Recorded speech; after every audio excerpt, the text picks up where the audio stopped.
In my fantasy subraces video series, I've talked about the subraces of some of the most popular fantasy races. Elves, orcs, and apparently the less popular dwarves.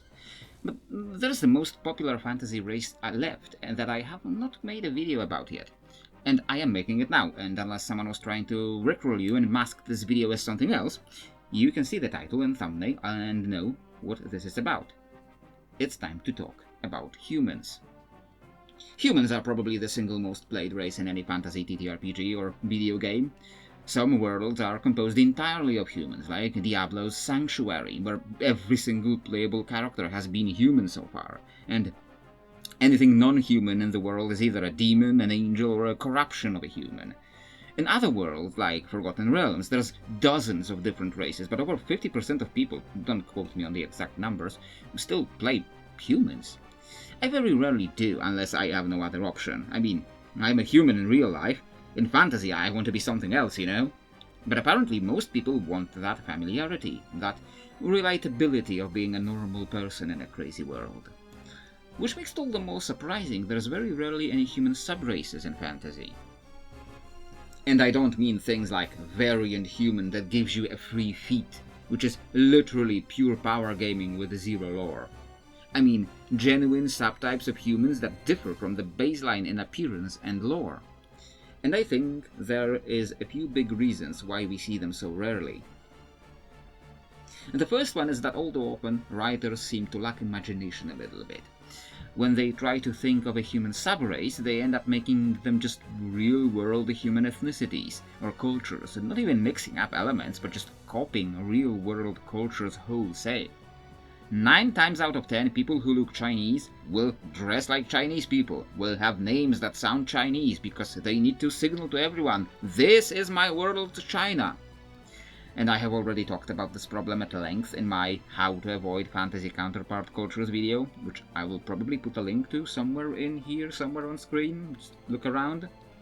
And there are ways to avoid it, and you probably should avoid such direct copies. Not only because of it getting boring quickly when you have a one-to-one copies of China or Arabia, but also because some unfortunate implications that can happen when you make these into actual subraces in gameplay mechanics.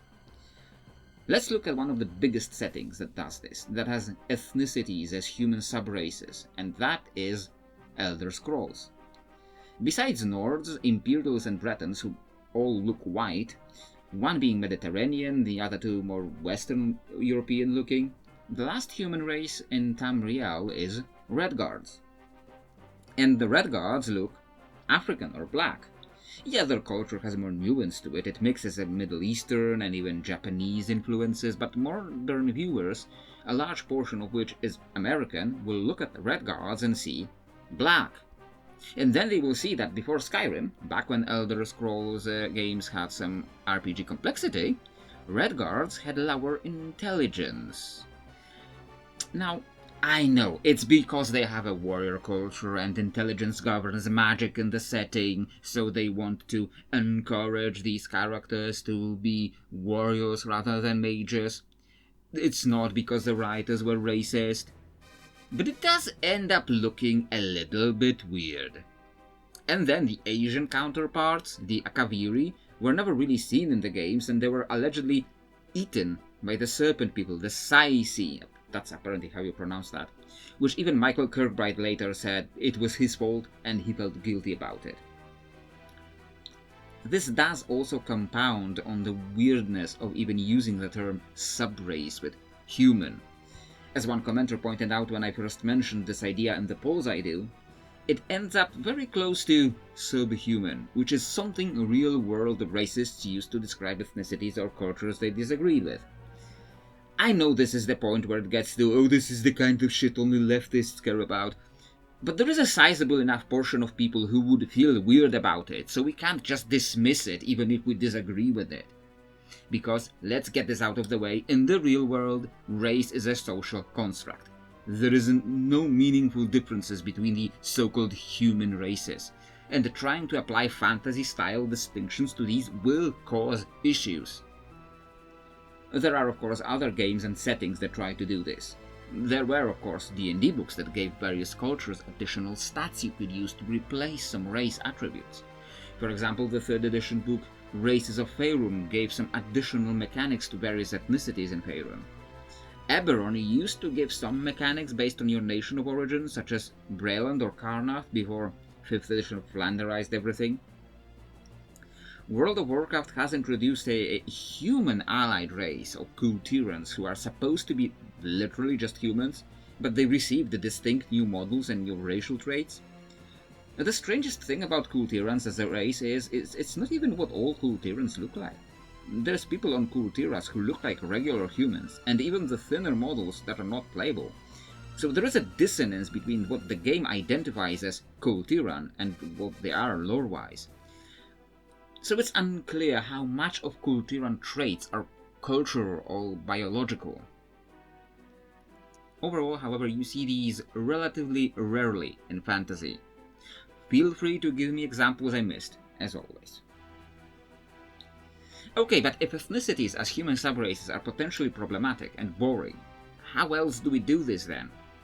Well, you can use various external influences to change humans to make them into something else. So how about we use infernal influences and dark magic to change humans into something more devilish looking? And we just created tieflings. But now we have to ask if these are still human. In modern TTRPGs, tieflings are considered their own race, with their own subraces. In D&D, they have subraces based on different archdevils. In Pathfinder, which is actually the version of tieflings I prefer, they have subraces based on different types of fiends. If the tiefling is descended from a devil, or a Rakshasa, or an Oni, or an Klipoth, Obirith, you'd expect them to look different. Sure, D&D made up an explanation about Asmodeus forcing all tieflings to look like infernal tieflings, but maybe they shouldn't have made that explanation, and kept tieflings looking unique? Tieflings are one of the plain-touched, multiple races that are pretty much humans with an external influence. Among them, though less popular, are races like Genasi, with subtypes based on elements, and Aasimar, who, at least in Pathfinder, have subraces based on different types of angels. There were more types of plain-touched that were less popular, but you will see a certain pattern here. When you start changing humans too much, they stop feeling like humans. Sure, there were plain-touched versions of elves and dwarves and orcs, such as Faerie and Durzagons and Tanaruks, but they were even more rare than a lawful plain-touched human who didn't even have a distinct identity in any game or edition. But by large, tieflings or Aasimar feel less like a human subrace and more like their own race focused on the demonic or angelic themes, and there is definitely a lot you can put there, a lot of baggage you can put there that focuses on that distinct idea.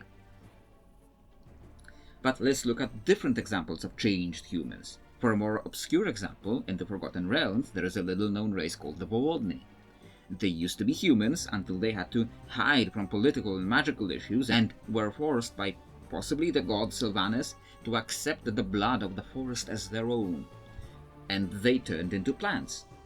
Once again, you find changed humans, but they kind of become their own race. The whole plant aspect becoming almost too distinct. On Golarion there is a race called Gilmen or Azarketi. These people are supposed to be the descendants of Aslan, Golarion's Atlantis. And like in much of fiction related to Atlantis, its survivors have turned semi-aquatic. Turns out there is actually a few varieties of Azarketi, who can look anywhere between humans with gills to just straight-up fish people. Your millage may vary, whether you recognize them as human, but they too have their own subraces. I could give you more examples, but a trend emerges that any changed human quickly stops registering as human to our eyes and becomes its own thing. And really, I could make its own video for tieflings at least, if not Aasimar and Genasi and so on. So this does bring up a big question. Can we make human subraces that avoid these two big problems? Can we make human subraces that avoid being just real-world ethnicities and still register as humans despite being visually different? And if we can, how? My approach to this is looking at the past videos of subraces or types of different races and seeing if we can apply what we learned there to humans. If you look at all of those, you will see that most races will be divided into 4 main types: high, wild, dark, and quote-unquote iron. These subtypes may be more or less common for different races, but you can see these distinctions in most. Even in the races I haven't made a video about yet that I may or may not in the future, such as gnomes or giants. So, can we use this approach and apply it to humans? So here is my best attempt to do just that. What I dubbed as high men are not people on drugs, but they are your garden variety humans, your standard real-world humans. The race that you want to play if you want to be if you want to relate to them more. High men can be found all over the world, in all kinds of different cultures, and come in a variety of real-world human skin tones. These are not white, black, Asian, they're just the baseline humans, and any human on Earth would fall into this category. So there isn't a lot more to talk about here because there's a huge amount of variety and they don't need a specific origin or explanation. More than any other types of humans, they are more likely to have large cities, magical schools, holy paladins, and be the closest to what we today call quote-unquote civilization. They're just the humans. Now the first real variety is what I ended up calling the wild men.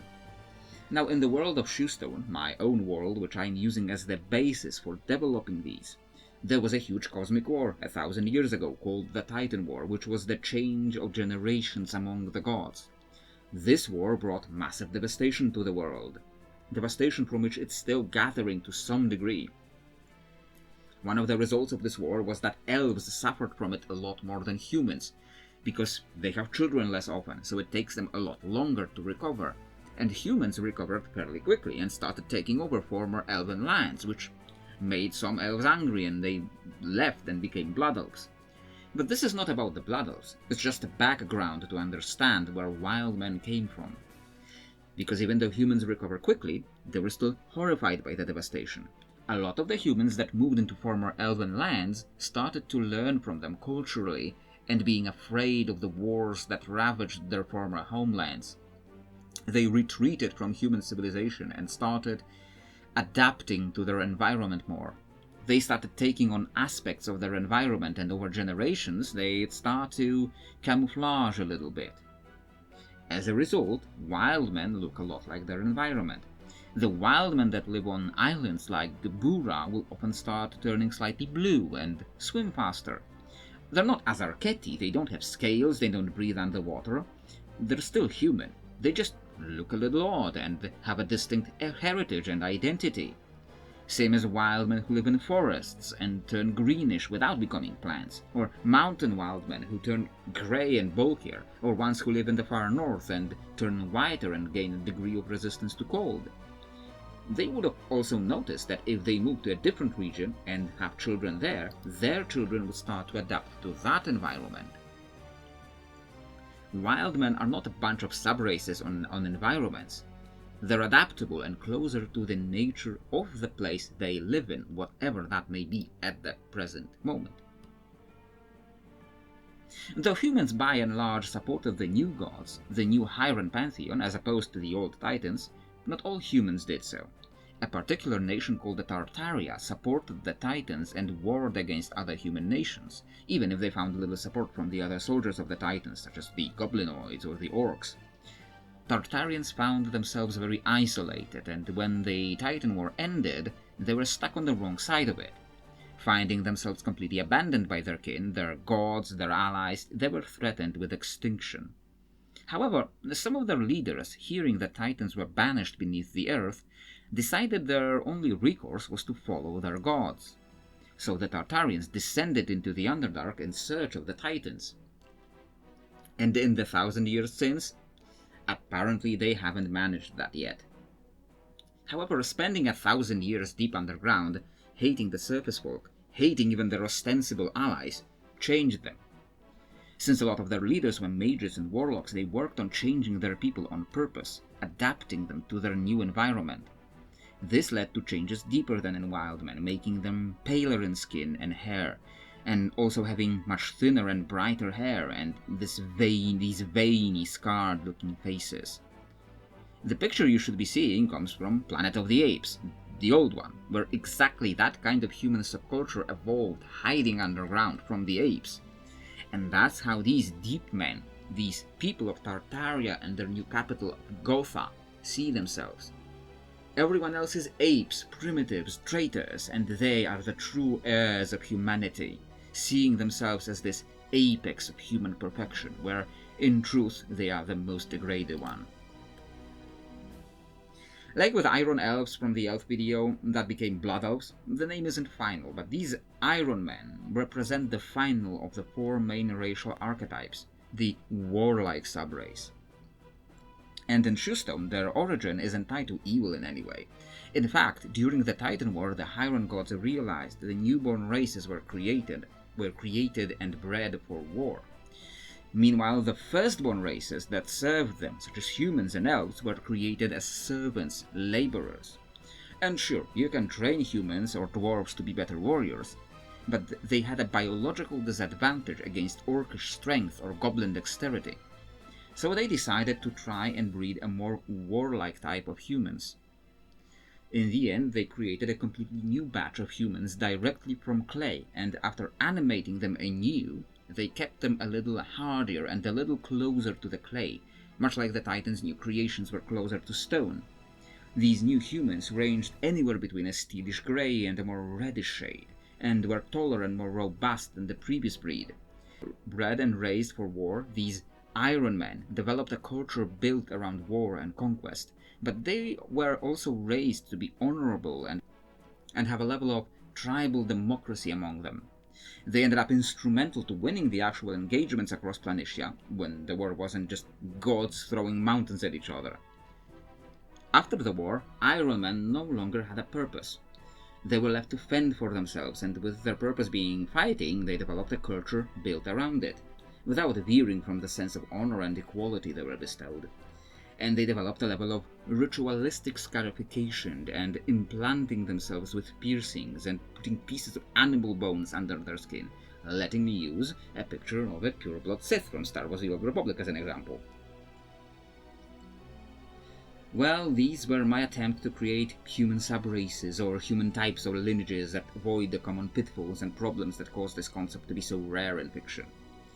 Do you think I succeeded at designing interesting human variants and human variants that you would want to play in D&D or a video game? Would you change anything or develop more human races? Or maybe you think the races as presented in, for example, Elder Scrolls are just fine? Let me know in the comments below, as long as you stay civil about the topic, or don't go around saying genocide is good, because I genuinely had those kinds of comments already. Either way, I think this will be it for this video.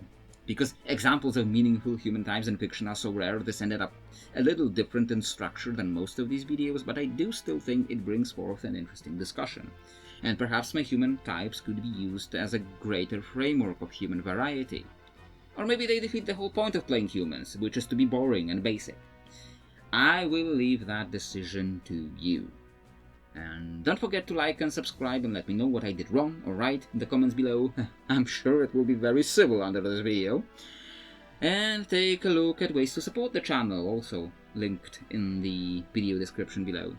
We are very close to the threshold for the first level of monetization as I write this, so fingers crossed. Very soon we will have 500 subscribers and 3,000 hours watched. And I hope that by the time the next video hits, we should be meeting that threshold. And if we do, you will see a special video, special channel update that we did hit those thresholds. And I hope you will see that very soon. So, this will be it for now, for real this time. And I hope to see you next time.